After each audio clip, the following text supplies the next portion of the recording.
Hello. So today I'm here in my garden, just in front of the magnificent Shepotrella, just in front of my chicken coop as well, to talk with you about the Trecena of Kej. Here I've got my dogs here. I'm surrounded by the animals. I'm surrounded by the wilderness, surrounded by the animal kingdom right now. And what a right nice afternoon to be talking about the Trecena of Kej. So, of course, Kej, the connection with the wilderness, Kej, the connection with the mountain place, the tree place, the connection that brings out our strength, that feeds us, that nourishes us, that brings out our abilities of spiritual leadership when we understand how to work with nature, how to work with the natural world, how to work with the forest and the wilderness. Hopefully, unfortunately, we just had the election campaign start up here in San Marcos. It's an election year this year, so I apologise for the music in the background. It'd be nicer if it was birdsong, wouldn't it? But there we go. Politicians, eh? Anyhow, the Trecena of Kej. Let's connect with that wilderness and see what it can bring to us. We're going to begin the Trecena of Kej on the day 1 Kej. The reconnection with the wilderness, the reconnection with nature. Here we are amongst the green, soaking up this natural energy, allowing it to strengthen us, allowing it to talk with us, to bring us the answers that we seek. Kej is a great day for walking in the wilderness, and I had an idea. I was talking with some students today, and I had this idea of, kind of like, what if we were to look at it as 13 days of the Trecena? And so, we could look at it and say, right, okay, how are we going to work on each of these days of the Trecena? The Trecena is about the connection with the wilderness. The Trecena is the connection with nature. And so perhaps on 1 Kej, we could look at it as a good day for us to go on our own into nature. The one being the reinitiation, but also it's a solo mission, right? This is kind of like where we're going to go on that walk on our own. We're going to go into the forest on our own to go and connect with nature in that way.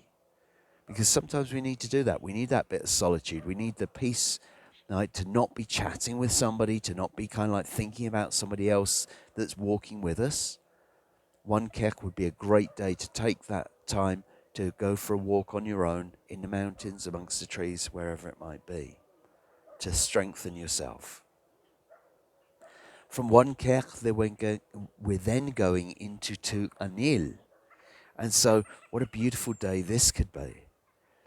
Anil, the ripening, the yellowing, bringing things to maturity, bringing things to their final ripeness, bringing it to their goldenness, bringing it to abundance. And here connected with the number 2. Now the number 2 could be seen as like the two polarities, the left and the right, the up and the down, the black and the white, however it might be. But we can also see the number 2 as representing relationships. We can see it as representing love. We can represent self-sacrifice with it. So it's the self-sacrifice which can also bring things to their abundance. Going back to that idea of 13 days of connecting with nature, how about with the 2 Anil? This would be the day maybe to go with your partner. Maybe it would be a time to take a walk in the woods together. Maybe it would be a time to bring out the ripening of each other through your connection and through the connection with nature. Perhaps that would be a good day for it. From 2 Anil, we're then going into 3 Toch.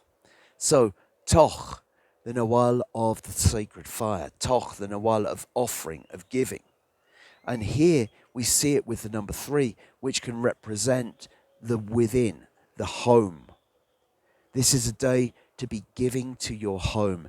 This is a day to be focusing your energy within. And so, for me, the 3 Toch, the phrase that always comes up with 3 Toch is you can't pour from an empty cup.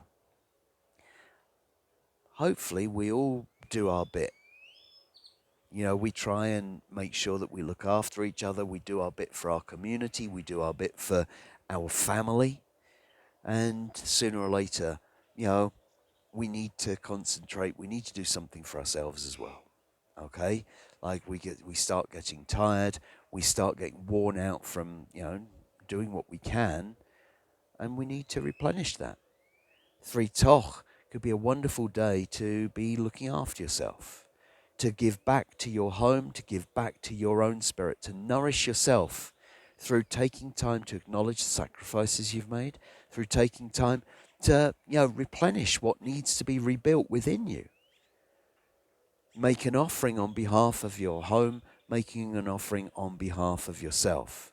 And so we could see that perhaps this is a good day to, take again, we're talking about taking a walk in the woods. We're talking about connecting with nature in order to really nourish yourself, in order to give something back to yourself, to make sure that you can then go on and support others from that. From Three Toch, we're then moving to Four Tz'i. Four Tz'i, the Nawal of or Tz'i, the Nawal of faith and loyalty and justice and law. And here we see it manifested into the physical realm. We see it manifested into the material reality. So that's having faith in the materials that you have around you, having faith in all of the material structure around you. The birds flying over right now. And so with 4T, for me, this is very much about physical acts of faith. This is very much about, if we need to sort something out with regards to the law, this is a good day to go and set things down on the table. It's a good day to go out into the wilderness on our 13 days of connecting with the wild and understanding the faith that it can bring us. Now, Tz'i can also represent the vices. And, of course, the 4 can be the physicality. So it can very much represent our physical vices that we may need to overcome. And maybe we need to go to the mountain, to go to the trees, to go to the natural world, and to help us to understand how we can overcome our physical vices.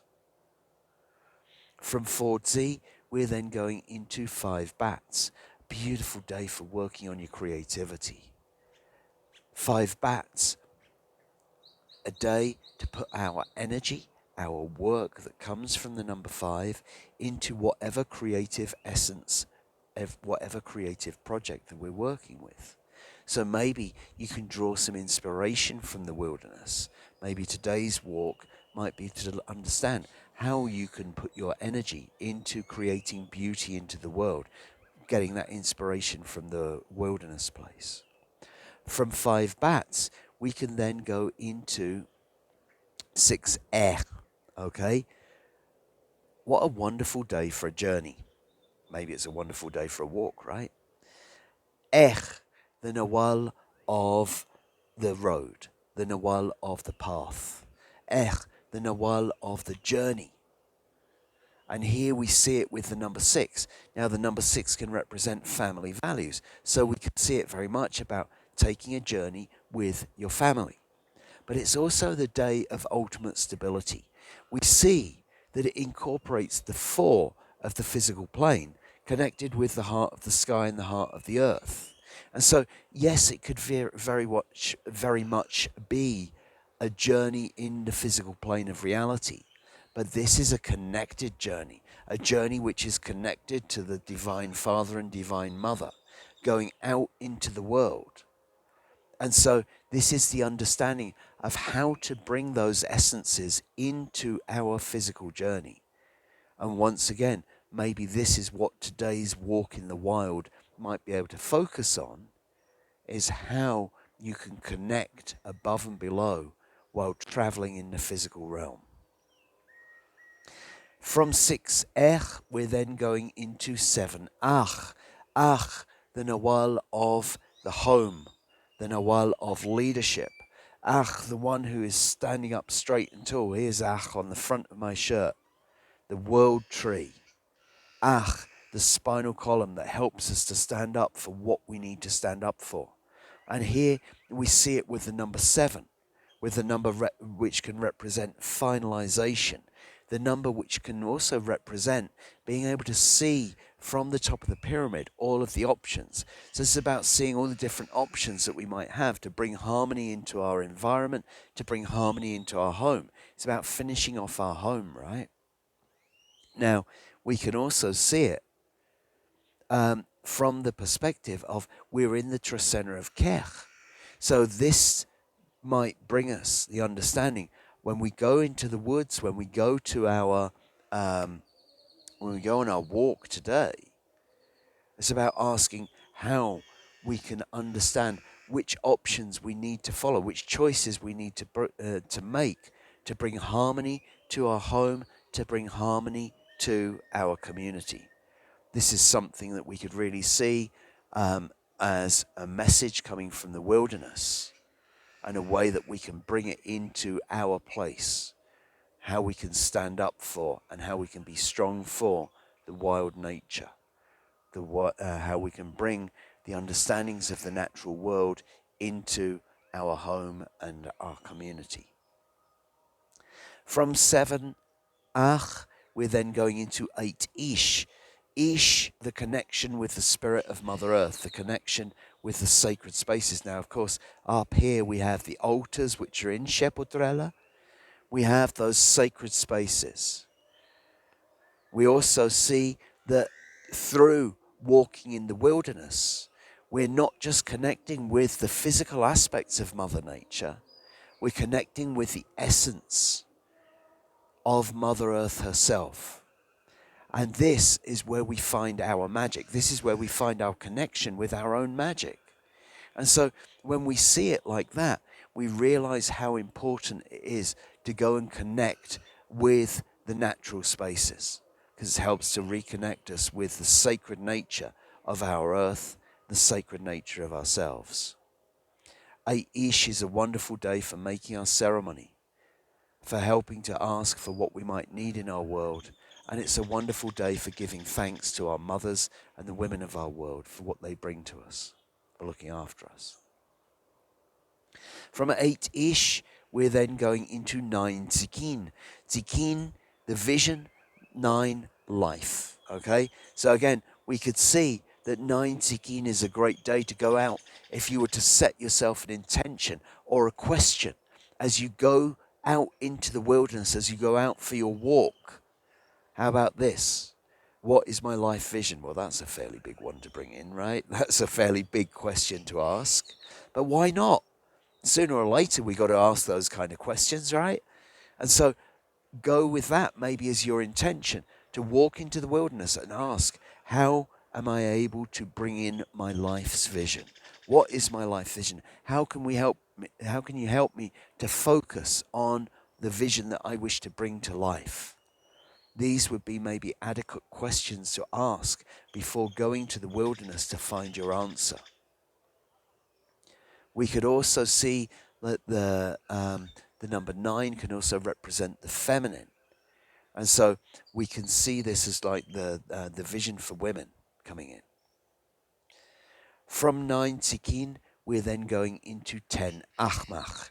Ajmak representing forgiveness, and the number 10 representing the community. It's also about acceptance of ourselves and others within the community. And, as we go through life, yes, of course, sometimes there's things that might niggle us about, things that happen in our communities or whatever. But we've got to accept that that's part of life. And if we allow it to wind us up, if we allow it to stop us from doing what we're doing, then, well, it's kind of like it's taking us, of course, it's taking up too much of our time. So what do we got to do? Just got to hold up our hands and say, hey, okay, I forgive you. Hey, I'm sorry. Let's make an agreement. So 10 Ajmak can be a really amazing day for understanding how to make agreements to resolve issues that need forgiving. That's what we can use it for. And so, but you might be, kind of like sometimes when we're so much into the, how can we put it? Like we've been so affronted by that which we need to forgive that we can't work out quite how to do it. So maybe this is where we need to go and walk in the woods or walk in the wilderness to help us to understand, how do I forgive that? How can I forgive and shake hands on it? How can we make up, kind of like, how can we make up for what we need to? How can we come to an agreement? These might be the questions you're asking as you're walking to help to understand how to bring harmony into community through making agreements, through accepting ourselves and each other. From 10 Ajmak, we're then moving into 11 Noach. Noach, the Nawal of the mind, of the brain. Noach, the Nawal of information, of logic, the problem solver. And here, with the number 11, so the number 11 going off in all of these different directions, we're looking at it from the point of view of bringing in things that we didn't know where that was going to come from or how that was going to come in and all of that kind of thing. We're going off in directions which we might not have chosen before in order to find the information to help us to solve the problem. Okay, so again, this might be information that comes to you this day through, kind of like walking without necessarily knowing where you're going or where you're planning, like just wandering around in the forest. Hopefully, you don't get too lost and all that kind of thing. But it's only by going off the beaten track that sometimes we're going to find the answer to our question. Okay, and so like for me, this 11 Noch is allowing our mind to wander, allowing us to follow a different train of thought that we might usually, from what we might usually follow, so that we're able to come up with a novel solution, something that we haven't explored or thought of before. From 11 Noch, we're then going into 12 Tijax. 12 Tijax. Tijax, the Nawal of healing, the Nawal of the obsidian blade. Tijax, the one who is coming along to pare away anything which is no longer needed. Tijax, the one who is bringing the healing by removing the diseased flesh. The one who is bringing, kind of like the beauty into the world by cutting away that which doesn't fit. Cutting through to the divine by cutting away the mundane. And here we see it with the number 12. This is our life experience. So 12 Tijax is using our life experience to guide our blade, to help us to understand what to remove and what to keep. Now here, again, if we're going to go and walk in the wilderness, maybe this is going to remind us of what we've experienced in life that can help us to purify, because Tijax we can very much see as the purification. So it's saying, hey, I've been here before, I've seen this before. I remember how to use my knife in order to cut away what needs to be removed so that we can move forwards in purity, in cleansed and ready to go forwards. What are we going forwards into? 13 Kawok. Kawok, the Nawal of the midwife, of the rains. Well, it should be about this time of year that we're expecting the rains to come back to Guatemala, that's for sure. And here we're finishing up that Trecena of Kej on the day 13 Kawok. Kawok, seeing it bringing forwards life, seeing it bringing forwards the greenness, the rain that falls, that nourishes the wilderness, that helps the wilderness to flourish, become green, and brings out all the flowers. So 13 Kawok, with the 13, what comes in from spirit, what comes in from the ancestors. And so here we see the nourishment, the rain which comes from the ancestors. Now, it can also be the flood. Sometimes we need the flood to wash away that which 12 Tijax cut. And so if we were to take a walk in the forest today, on this day, 13 Kawok, it might be to ask for the assistance of the ancestors to help us to heal what still needs healing. It might be to ask for the assistance of spirit to help us to understand how to birth, how to bring out what needs to be brought out in life, and how to wash away any debris that might be hanging around that is no longer needed. Okay? So, I hope that that has been an interesting way of looking at this Trecena, and I hope that you have 13 beautiful walks in nature, that you take the time to go and connect with that natural world, and that it brings you the answers that you're looking for on each of those particular days. So, thank you for watching again, and I look forward to seeing you in 13 days' time for the Trecena of Kej. Thank you.